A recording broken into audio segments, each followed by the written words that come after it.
Persian poet from back in the ancient times in the 13th century. His name was Jalaluddin Rumi. And Rumi has this observation that's been very important and very powerful to me. He said, "The morning breeze has secrets to tell you. Do not go back to sleep." Let me say it again. The morning breeze has secrets to tell you. Do not go back to sleep. I'd like to take a poll.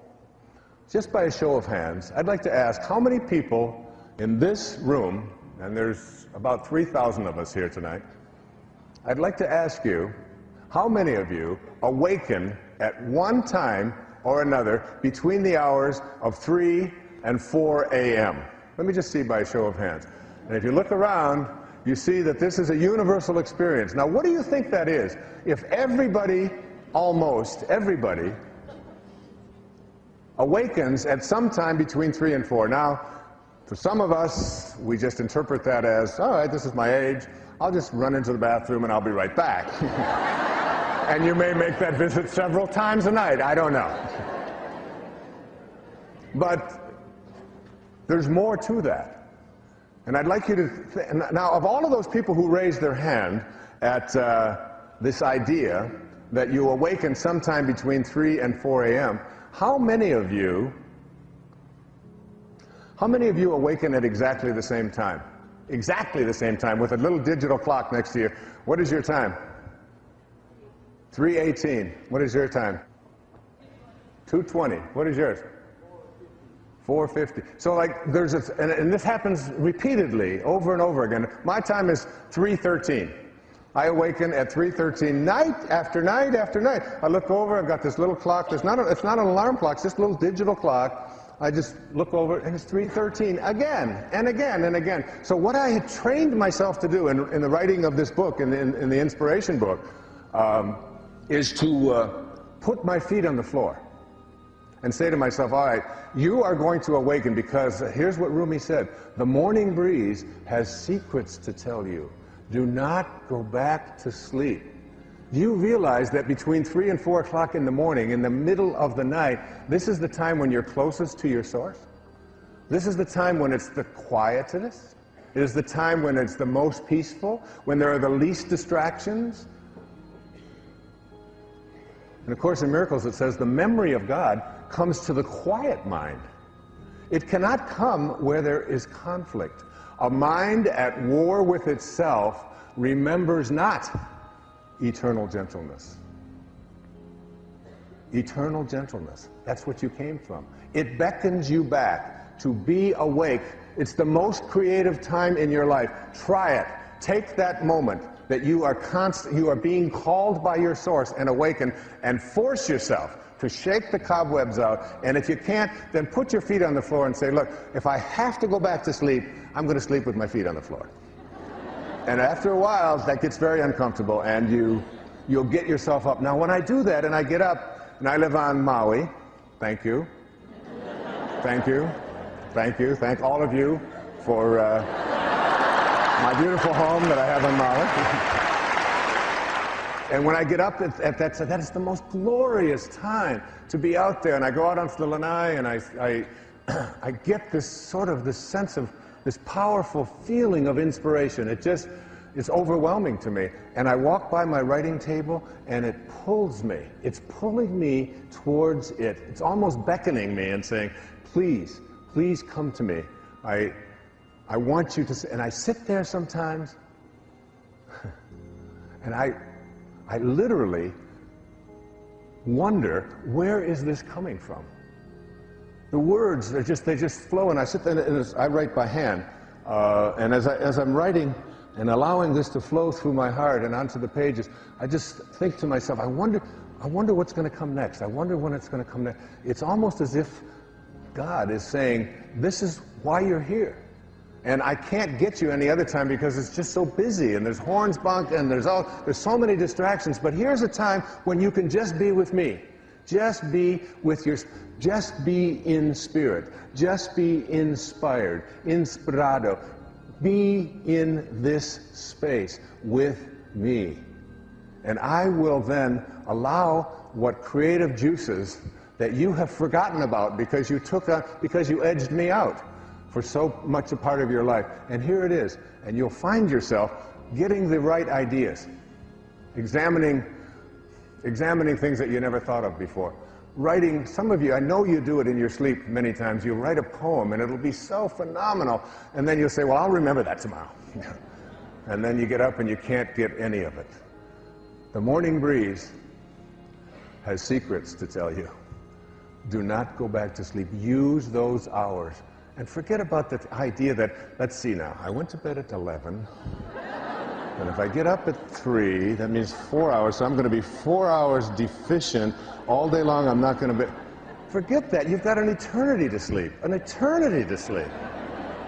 And when you learn to meditate and get quiet and get peaceful, you can always, in 20 minutes time of meditation, any time during the day, get the equivalent of a full night's sleep. Don't go back to sleep.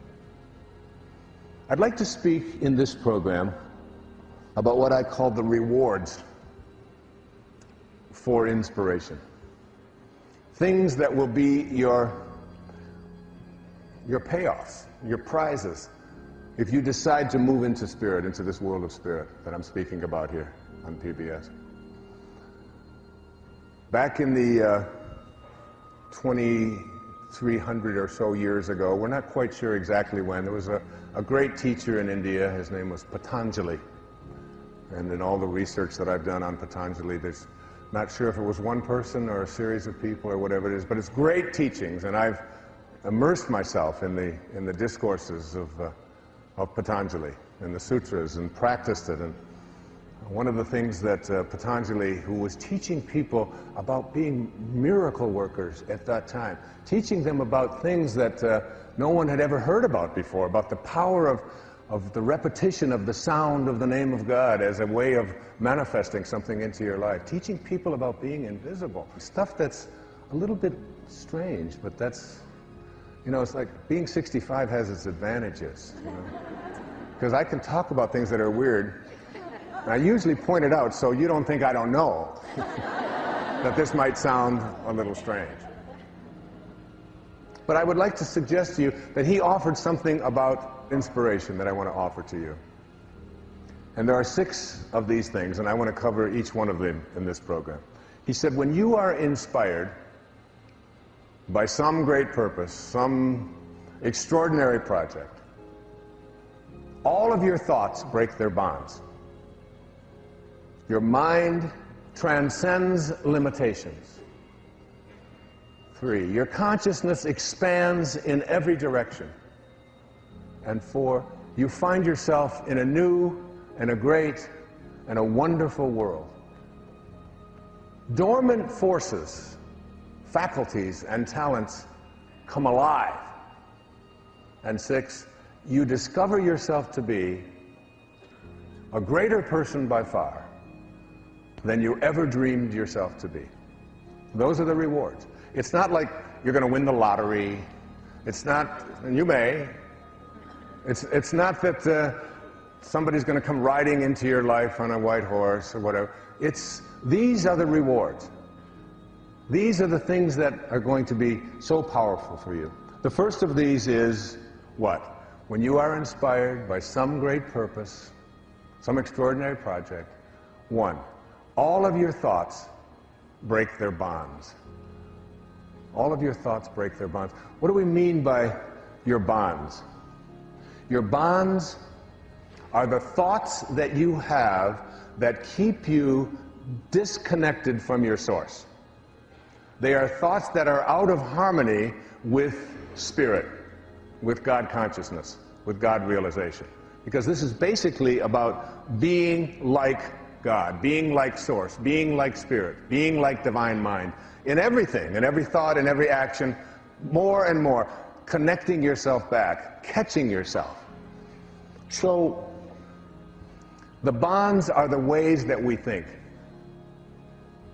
I'd like you to imagine a ladder.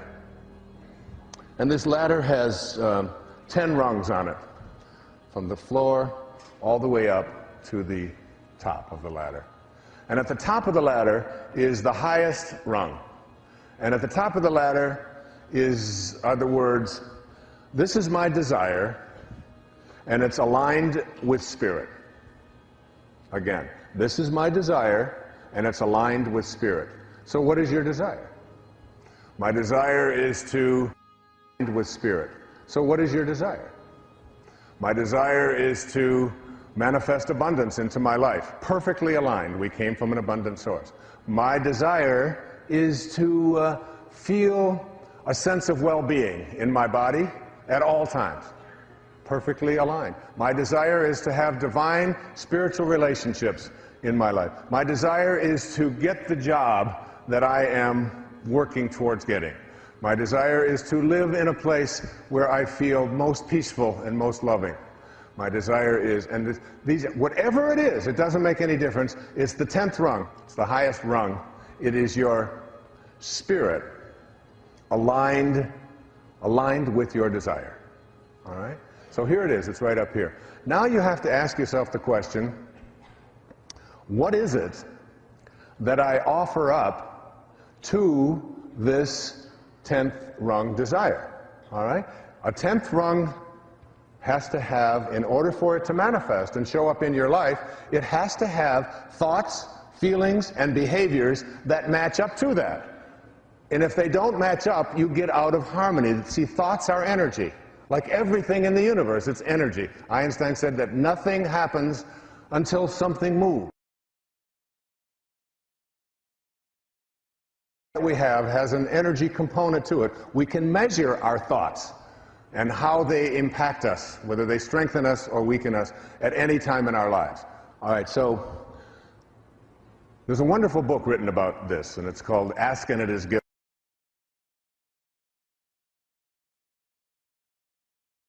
Read frequently, and great teachings, I think among the greater teachings on the planet today. In fact, I wrote the foreword to it. It's something that I very strongly embrace. And they talk in there about how to manifest your desires. And the mistake that most of us make is that we attract what we don't want because our thoughts are on what we don't want. Or we continue to attract what's missing in our life. We're not at number 10, we're at about number 3. And what are some of these on these lower rungs? It probably won't happen. It's very difficult. These kinds of things have never happened for me before. I don't have this kind of luck. We've got the wrong people in the White House. The economy is bad. I don't have the ability to make it happen. I don't really believe it's possible. She said, well, of course. Who wouldn't want to be rich? We all want to have abundance in our life. Of course that. I said, so let me see if I understand this. You want to attract being rich into your life, and your thought about it is that it'll never happen. So what do you think you're going to attract? You're going to attract, it'll never happen. And that very simple little example, it's an innocuous example. She was a very bright and intelligent lady.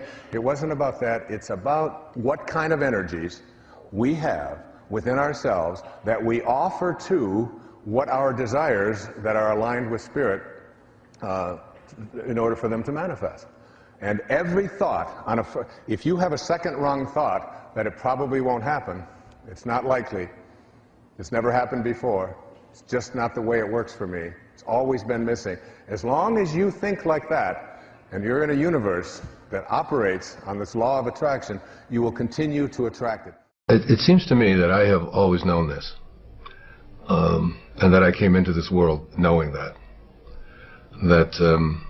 you become what you think about, whether you want it or not. I was really very blessed. I lived in an orphanage until I was 10, in a series of foster homes with my older brother, but he was sick quite a bit. He was very anemic, and I used to have to help him as a young boy. He was 16 months older than I was, and this was when I was 4, 5, 6, and 7, and so on. And I can remember I lived out in Mount Clemens, Michigan, at 231 Town Hall Road with a lady. Her name was Mrs. Scarf, and she had a lot of children would come and go from there.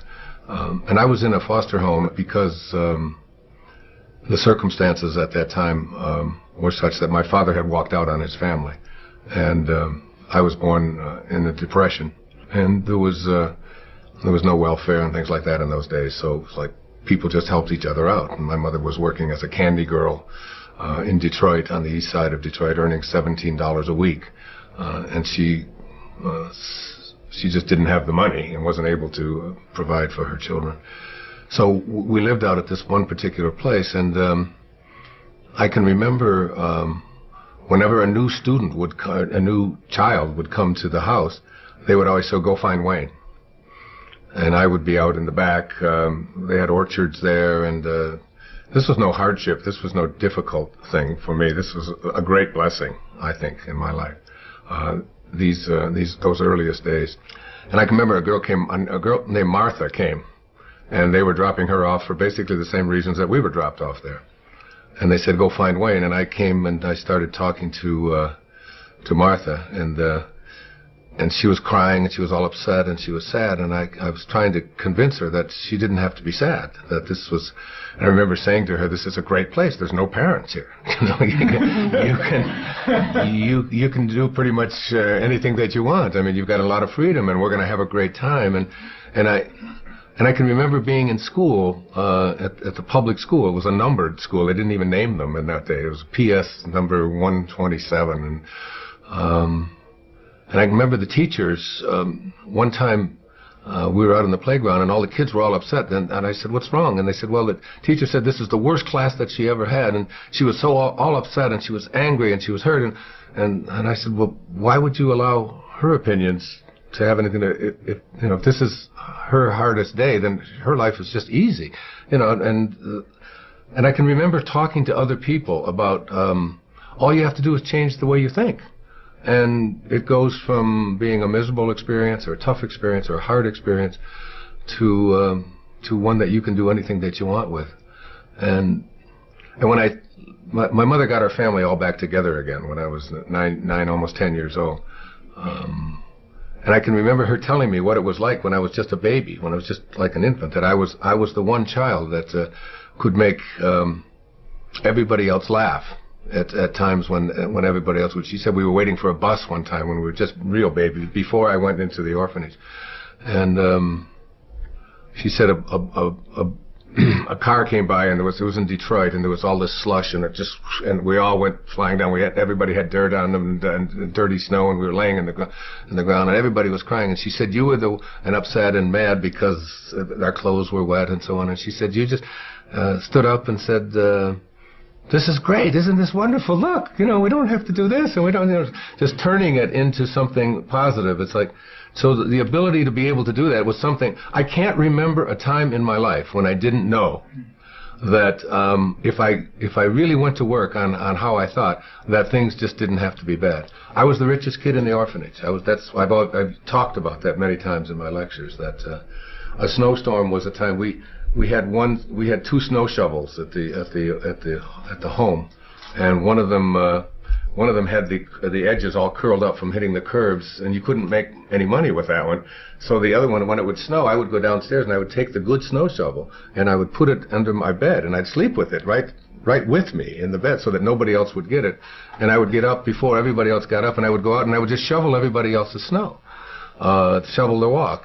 And then later on, I'd just go knock on the door and just tell them that I shoveled their walk, and some would say thank you, and some would give me a dime, which doesn't sound like much, but that's about $3,000 in today's money. And when I found out that soda pop bottles, for example, were worth 2 cents each, that if you took them back, you could get 2 cents back, that was just like one of the great awarenesses and awakenings of my life, because I would follow people around who were drinking a Coca-Cola and say, "You almost done with that?" They said, "Well, no, I'm not." Well, just whenever you went, I just followed them, and then we'll walk and I had we had a coal bin where we lived, because it was coal furnaces, and we filled that coal bin with soda pop bottles, and I would take it back. It was just always easy to change, and all the other kids would be not having any money and complaining about not being able to have abundance or be able to have some level of being able to buy themselves like just a little donut or a Pepsi-Cola or something. They couldn't figure it out. And it always seemed so easy to me that all you had to do was just look around and see the opportunities in anything. And it had nothing to do with whether there are opportunities there. There always are opportunities. You know, I'm 67 years old. I have never, ever been unemployed or even can't even deal with the concept of unemployment. It isn't that I've had no job. I've always had more jobs than and it isn't because I've been through all good economic times. There've been some pretty sour economic times over the last 50 years or so. I just have never known how to think any other way than if you change the way you think about things, you can create whatever it is you want for yourself in your life. It's just a simple knowing.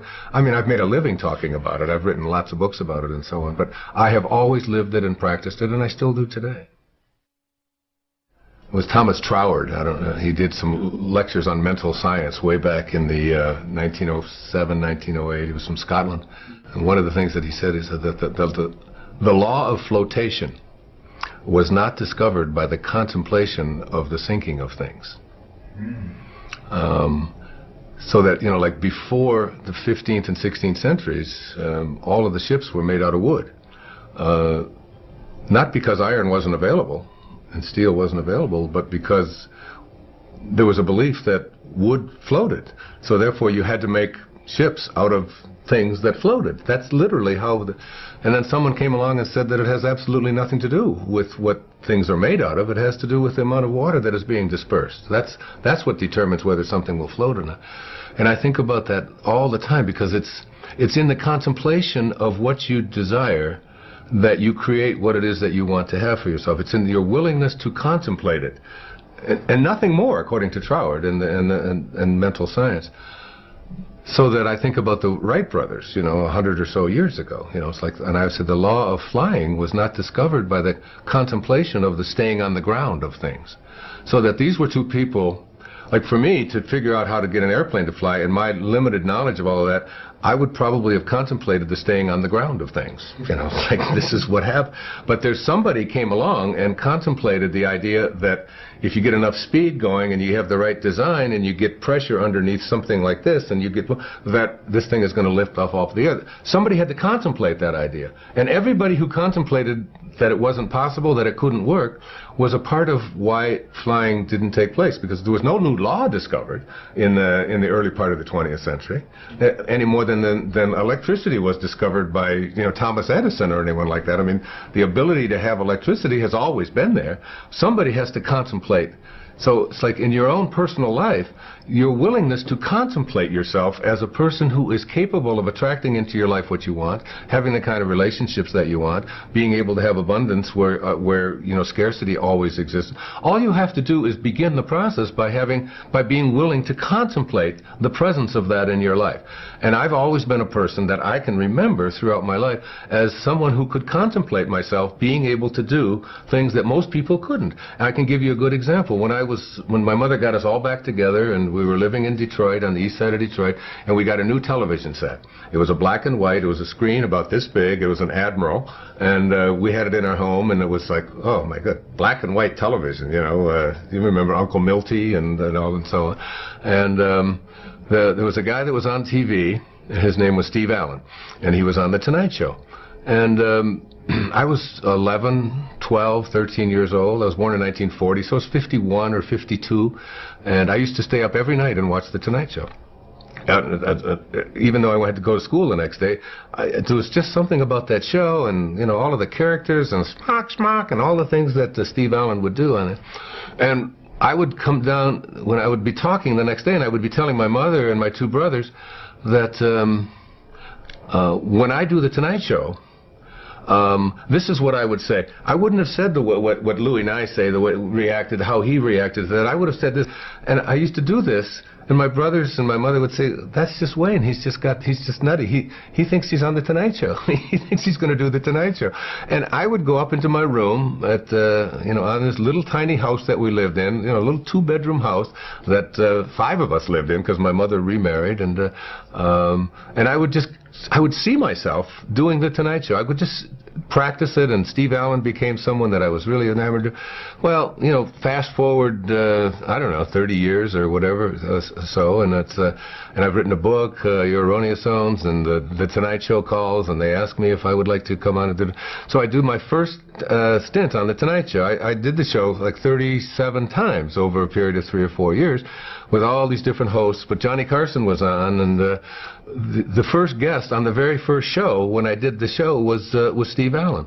And it was like something clicked in me that I had contemplated that as a child. I had always had a knowing, and I can remember sitting there talking to Johnny about this thing that, you know, and Steve Allen was sitting there right next to me, and we were talking about that kind of thing.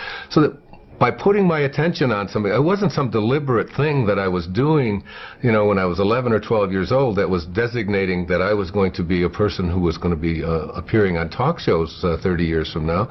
It was just an awareness a willingness to contemplate myself in that kind of a place. And I think the power of contemplation is the thing that most people haven't harnessed yet.